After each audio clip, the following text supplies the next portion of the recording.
بسم اللہ الرحمن الرحیم۔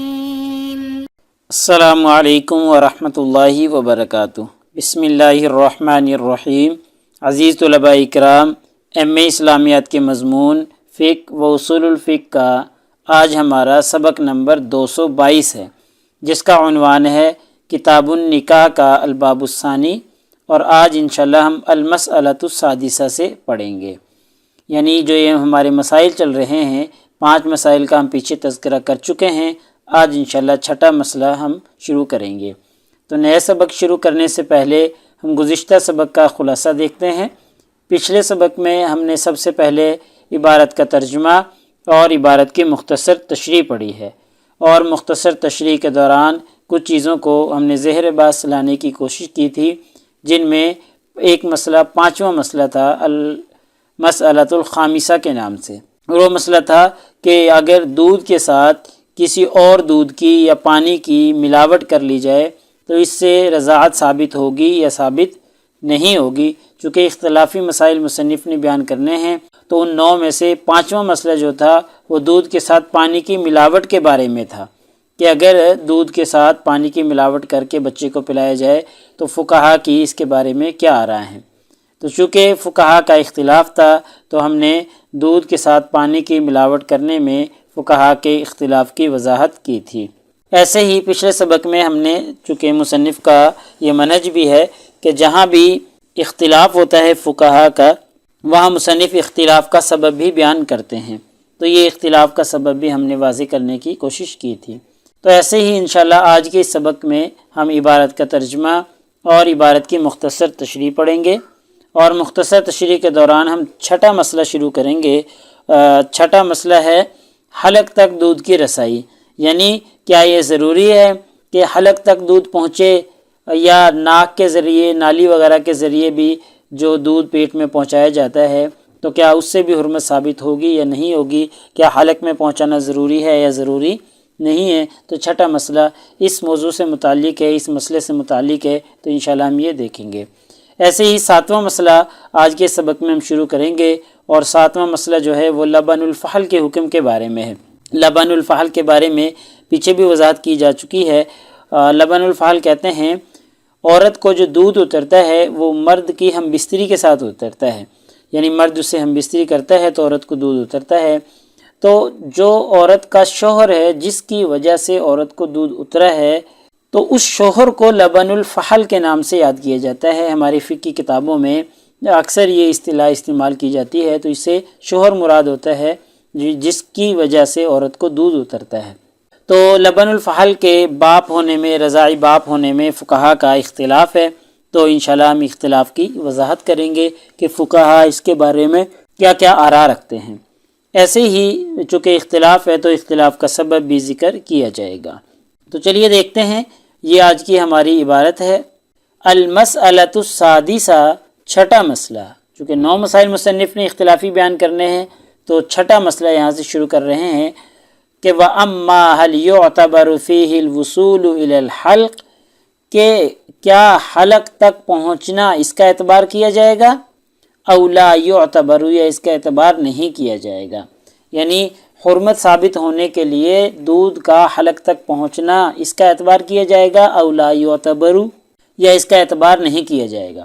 فَإِنَّهُ يُشْبِهُ أَن يَكُونَ هَذَا، تو ممکن ہے کہ یہی اختلافی سبب، هَذَا هُوَ سَبَبُ اخْتِلَافِهِمْ، یہی اختلافی سبب جو ہے فِي السَّعُوطِ بِاللَّبَنِ وَالْحُقْنَةِ بِهِ، دودھ کو ناک کے ذریعے داخل کرنا، السعوط باللبن، والحقنۃ بہ، اور حقنہ کے ذریعے، کسی آلے کے ذریعے جو ہے دودھ کو اندر پہنچانا، اس میں بھی یہی ہوگا کہ جیسے حلق تک پہنچانے میں اعتبار کیا جائے گا یا نہیں کیا جائے گا، یہی چیز جو ہے ناک کے ذریعے یا کسی حقنے وغیرہ کے ذریعے پیٹ میں دودھ پہنچانا، نالی وغیرہ کے ذریعے، تو یہی اختلاف اعتبار کا یہاں بھی ہوگا۔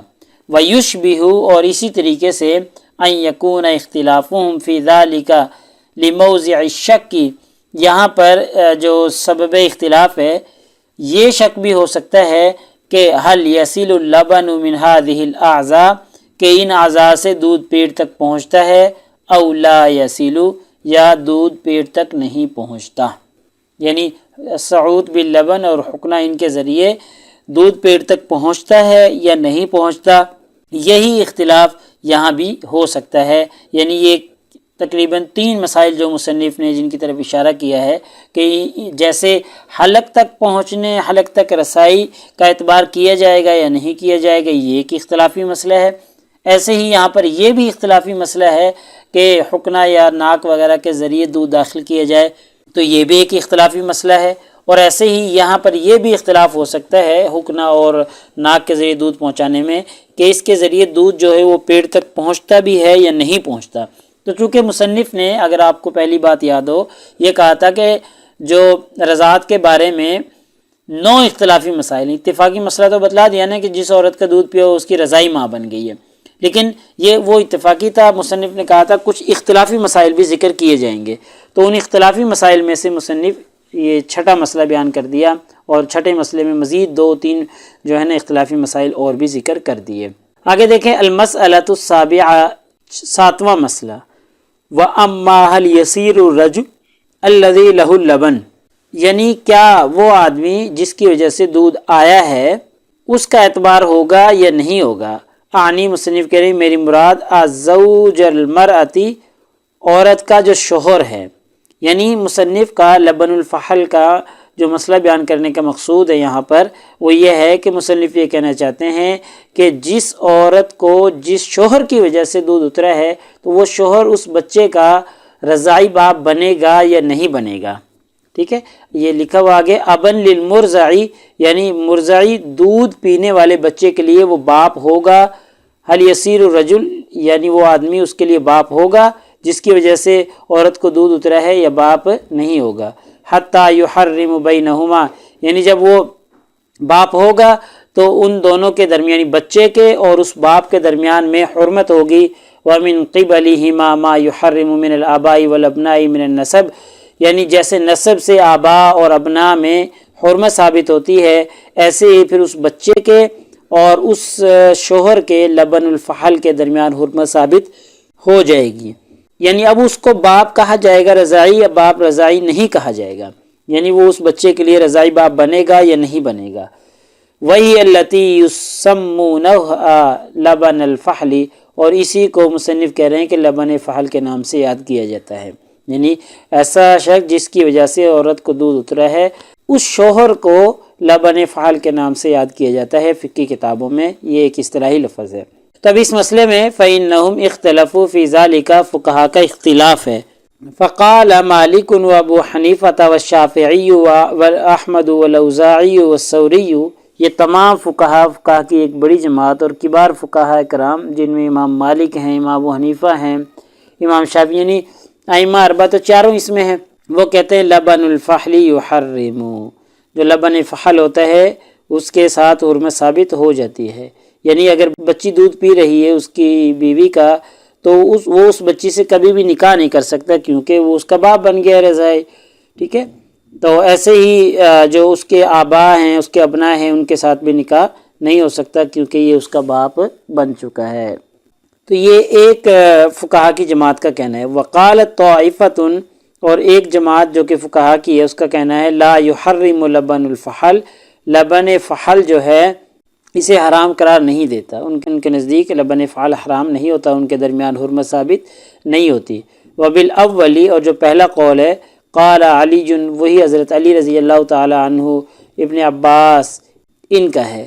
وبالقول الثانی قالت عائشہ، اور ایک دوسرا قول ہے جو کہ یہ دوسرا قول ہے وقالت طائفۃ سے کہ لبن فحل کے درمیان حرمت ثابت نہیں ہوتی، یہ والا جو قول ہے حضرت عائشہ رضی اللہ تعالی، حضرت ابن زبیر اور حضرت ابن عمر رضی اللہ تعالی عنہم کا ہے۔ تو یہ فقہا کے ساتھ ساتھ کچھ صحابہ میں بھی آپس میں اس مسئلے میں اختلاف رہا ہے۔ تو یہ اختلاف ہو گیا کہ جی کچھ فقہا کے نزدیک حرمت ہو جائے گی ان کے درمیان ثابت، اور کچھ کے نزدیک حرمت ثابت نہیں ہوگی۔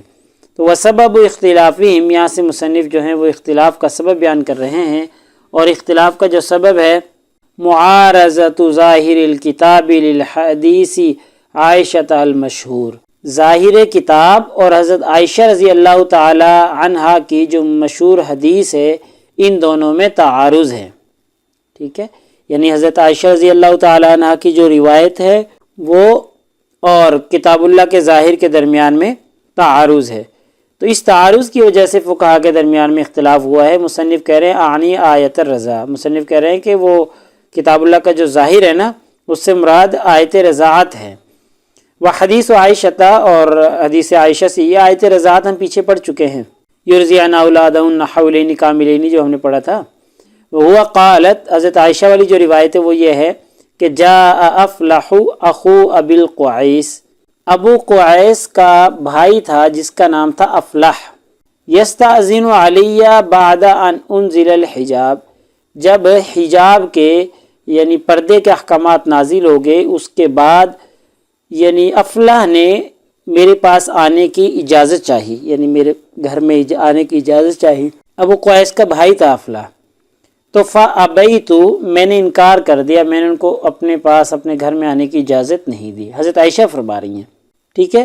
وسألت رسول اللہ صلی اللہ علیہ وسلم، بعد میں پھر میں نے نبی کریم صلی اللہ علیہ وسلم سے پوچھا، فقال، تو نبی کریم صلی اللہ علیہ وسلم نے فرمایا، انہ عمکی، کہ وہ تو آپ کا چچا ہے، فأذنی لہ، اس کو اجازت دے دے، ٹھیک ہے، یعنی وہ افلا جو ہے وہ تمہارا چچا ہے، لہٰذا انہیں اجازت دے دو کہ وہ تمہارے پاس آ جائیں، تمہارے اور ان کے درمیان میں پردہ نہیں ہے۔ فقلت یا رسول اللہ، میں نے کہا یا رسول اللہ، اللہ کے رسول، انما ارضعتنی المرأۃ، مجھے تو عورت نے دودھ پلایا ہے، ولم یرضعنی الرجل، اور مجھے آدمی نے تھوڑا دودھ پلایا، یعنی ابو القعیس کی بیوی کا دودھ حضرت عائشہ نے پیا ہوا تھا، اور ابو القعیس کا بھائی تھا یہ افلا، تو اس طریقے سے افلا جو ہے حضرت عائشہ رضی اللہ تعالی عنہا کا جو رضاعی چچا تھا۔ تو اب دیکھیں اس حدیث مبارکہ میں اللہ کے رسول فرما رہے ہیں انہو عمکی فلیلج علیکی، کہ وہ آپ کا چچا ہے، انہیں آنے دو بس تم۔ اب دیکھیں اس حدیث مبارکہ میں اللہ کے رسول نے جو رضاعی باپ کا بھائی ہے اس کو چچا قرار دیا، رضاعی چچا، تو رضاعی چچا کے ساتھ آپ اس پردہ کی اجازت دے رہے ہیں کہ جی پردہ نہ بھی ہو تو کوئی مسئلہ نہیں، ان کے درمیان میں رضاعی چچا ہے۔ تو اس سے ثابت ہوتا ہے کہ جو لبن الفحل ہوتا ہے وہ اس کے اور اس بچے کے درمیان میں حرمت ثابت ہو جاتی ہے، وہ اس کا رضاعی باپ بن جاتا ہے۔ جب اللہ کے رسول نے رضاعی چچا کو چچا قرار دے دیا تو پھر رضاعی باپ تو بطریقہ اولا جو ہے نا رضاعی باپ بن جائے گا۔ تو یہ آیت رضاعت اور اس حدیث مبارکہ میں تعارض ہوا ہے، اس وجہ سے فقہا کے درمیان میں جو ہے نا اختلاف پیدا ہوا ہے، ورنہ اختلاف کی صورت بنتی نہیں ہے۔ تو یہ والی جو روایت خرجہ البخاری، اس کو امام بخاری نے، امام مسلم نے اور امام مالک رحمہ اللہ نے تخریج کیا ہے، اپنی تینوں نے اپنی کتابوں میں اس کا تذکرہ کیا ہے۔ تو اس کا مطلب یہ حدیث بھی صحیح ہے، تو اس لیے کچھ فقہا نے حدیث پہ عمل کر لیا، کچھ فقہا نے آیت مبارکہ پر عمل کر لیا۔ تو لہٰذا ہمارے آج کے اس سبق کا خلاصہ نکلا کہ آج کے اس سبق میں ہم نے سب سے پہلے عبارت کا ترجمہ اور عبارت کی مختصر تشریح دیکھی ہے، اور مختصر تشریح کے دوران ہم نے چھٹا مسئلہ شروع کیا ہے، اور چھٹا مسئلہ تھا کہ حلق تک دودھ کی رسائی، کیا حلق تک دودھ کی رسائی کرنا ضروری ہے یا ضروری نہیں ہے، تفصیلات ہم نے دیکھ لی ہیں۔ ایسے ہی آج کے اس سبق میں ہم نے 7واں مسئلہ بھی شروع کیا ہے، اور 7واں مسئلہ ہے لبن الفحل کے احکامات کے بارے میں۔